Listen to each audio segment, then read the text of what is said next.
Mekanik ini dia sedang bingung bagaimana memperbaiki spion yang rusak ini karena sudah mengotak-ngatik cukup lama, spion ini tidak juga bisa diperbaiki. Kenapa ini bisa terjadi? Ini adalah ceritanya. Simak sampai selesai, ya.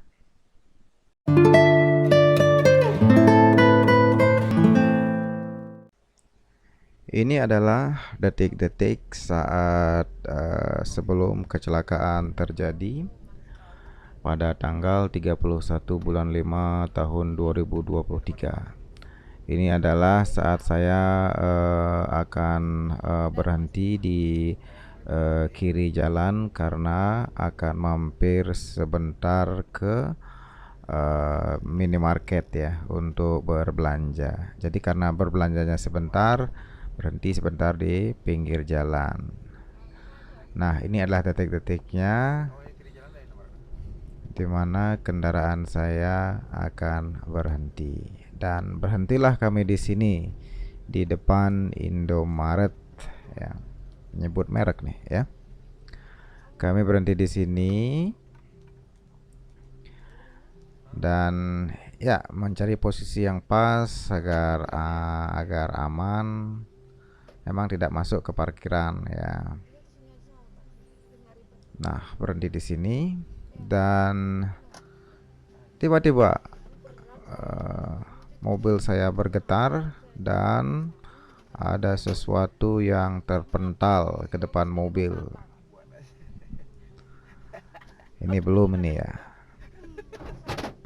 Nah, ini dia. Nah, mobil itu yang warna putih itulah yang menabrak mobil saya dari belakang dan saya baru ngeh kalau itu adalah spion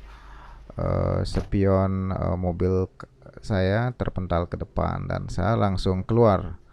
Saat terlihat mobil itu berhenti, saya datangi mobil tersebut ya.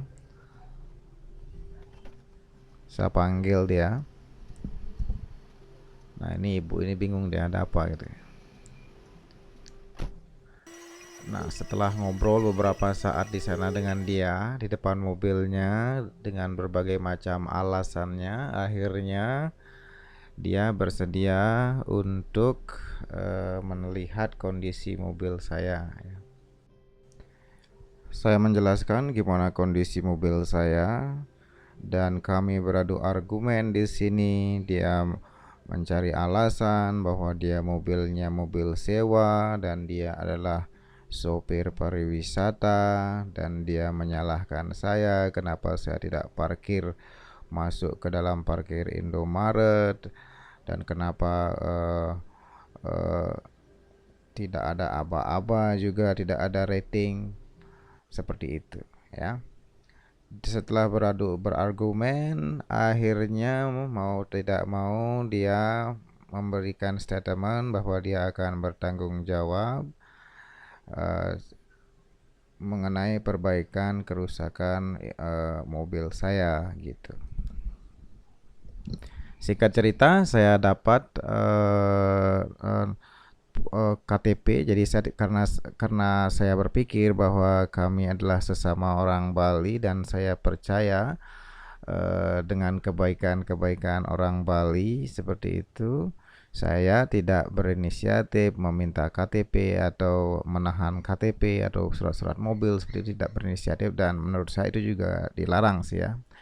Jadi saya minta nomor HP-nya dan saya minta foto SIM-nya. Jadi SIM-nya saya foto. Nah, beliau bernama Wayan Karya seperti itu, yang berasal dari Karangasem dan sedang mengekos di Canggu dan bekerja berprofesi sebagai sopir pariwisata. Singkat cerita, karena beliau sudah atau dia sudah berkomitmen seperti itu ya, saya izinkan dia pergi.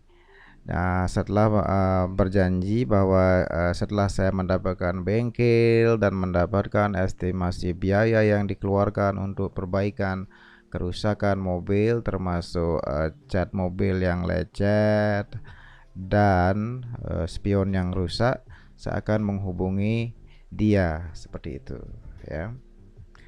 Nah, akhirnya saya pada saat itu eh, langsung ke dealer Toyota untuk mendapatkan estimasi. Kemudian karena harus inden katanya menunggu dan cukup mahal ya, hitung-hitung saya masih mau menunggu seperti itu ya. Ada sambil mencari alternatif lain, dan saya informasikanlah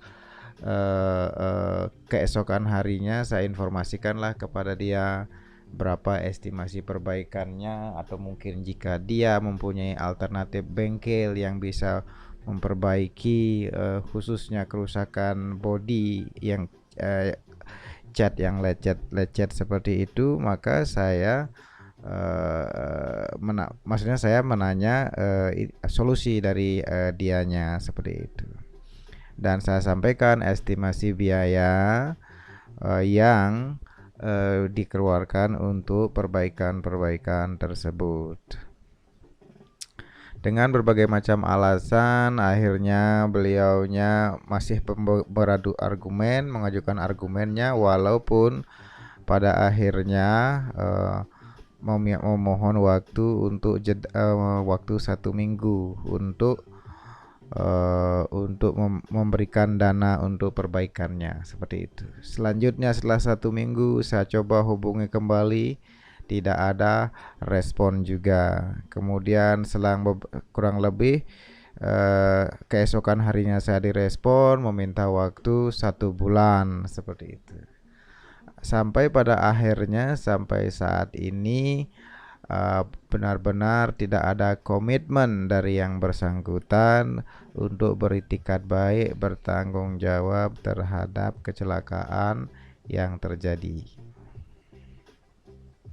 Sampai akhirnya pada saat itu setelah beberapa kali saya hubungi, nomor WhatsApp yang bersangkutan tidak bisa dihubungi lagi.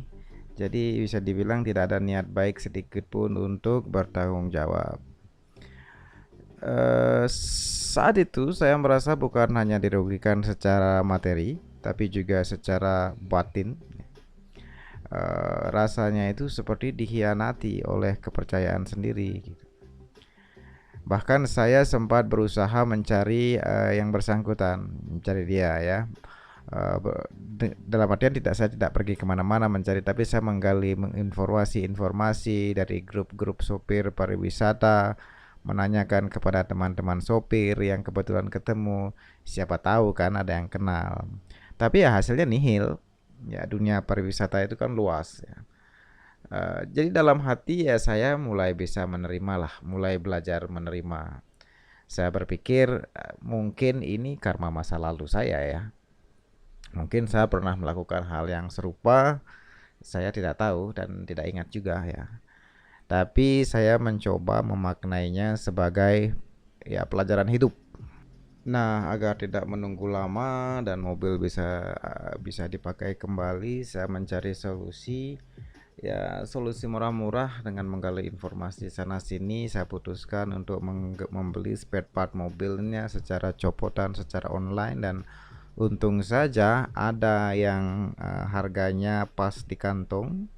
Kemudian saya juga mencari bengkel yang paling murah. Setelah hunting mendapatkan ya mungkin cukup murah sih untuk dibayar ya, yang memberikan solusi tanpa harus melakukan pengecatan ulang terhadap panel-panel mobil yang lecet karena kecelakaan tersebut. Nah, ini adalah unboxing spare part spion yang saya beli secara online, dan saat ini sudah sampai, dan langsung saja saya unboxing untuk coba saya cocokkan dengan spion yang saya miliki, maksudnya dengan spion yang rusak ya. Akhirnya saya segerakan untuk dibawa ke bengkel, dan ini sudah di bengkel ya. Ini mekaniknya bisa saya bilang pusing 7 keliling ya, bagaimana caranya mengotak-atik spion ini agar bisa dimodifikasi tanpa harus mengganti satu gelondong. Loh, yang ini nggak bisa dilepas? Maksudnya dari ini, yang ini Dikunci tuh? Diginiin ke situ, nggak bisa dia? Nggak bisa. Oh, nggak Ini bisa. ya dikunci. Oh, dikunci tuh? Iya. Oh, saya kira gitu. Kunci ya? Kunci kayaknya. Ini mekaniknya agak tertekan juga sepertinya karena saya datangnya sudah sore. Di satu sisi beliau ditunggui oleh bosnya untuk memperbaiki spion ini. Jadi agak merasa bersalah juga nih. Dan ya bekerjanya agak tension mungkin kan ya. Ya walaupun bisa diselesaikan walaupun tidak 100% sempurna tapi bisa dicocokkan karena ternyata spare part spion yang datang itu walaupun untuk mobil limo generasi kedua tetap eh, itu yang dipesan tapi ternyata itu adalah eh, tidak pas gitu ya, itu tidak pas karena ini untuk yang model spion elektrik. Dan ini sudah terpasang di bodi mobil, sekarang tinggal merapikan dan memasang kaca spionnya ya.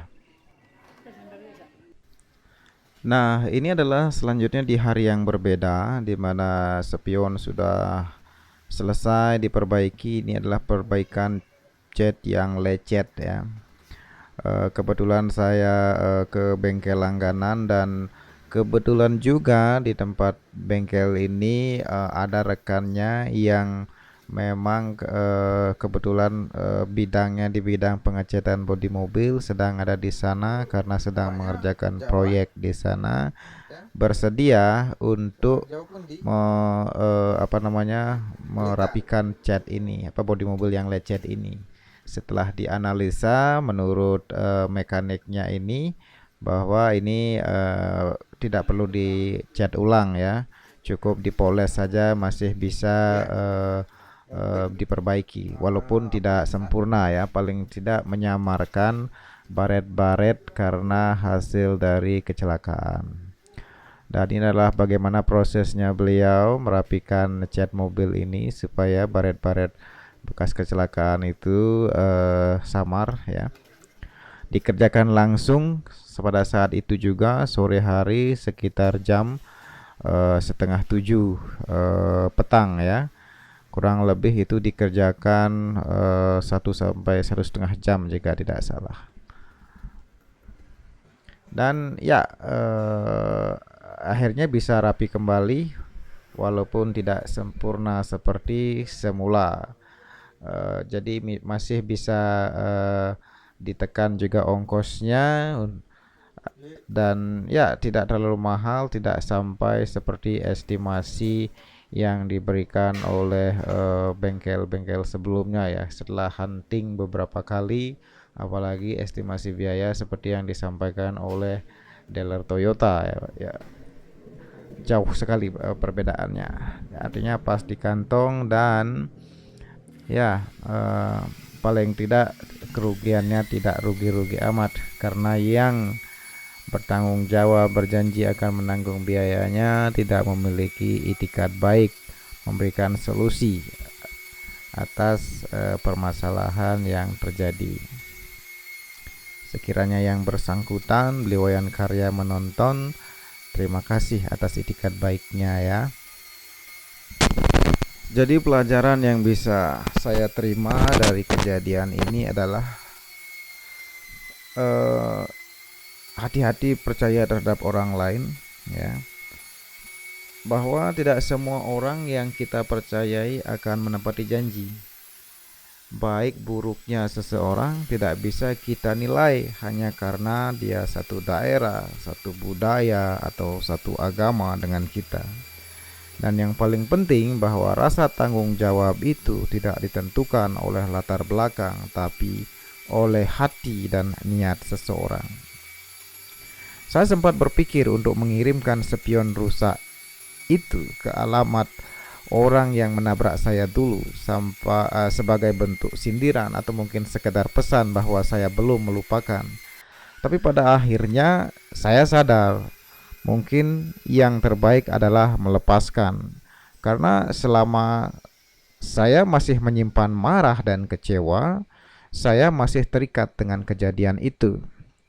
Sekarang saya memilih untuk mengikhlaskan. Bahkan jika saya ketemu dengan Wayan Karya ini, saya akan berterima kasih karena sudah mengajarkan sesuatu pada saya.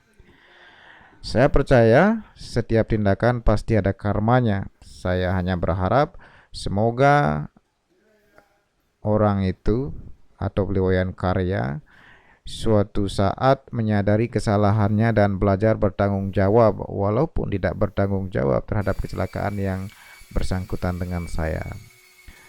Sementara itu, saya pun belajar untuk lebih tegas ke depannya. Kalau kejadian seperti ini terulang lagi, saya tidak akan lagi menunda. Saya akan meminta pertanggungjawaban di tempat bersama-sama tanpa pandang bulu siapapun orangnya.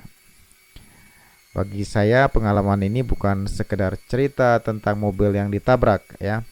Ini adalah cerita tentang kepercayaan, keikhlasan, dan bagaimana kita bisa belajar menjadi lebih kuat tanpa harus kehilangan rasa kemanusiaan. Dan ya semoga aja kejadian seperti ini tidak terulang lagi.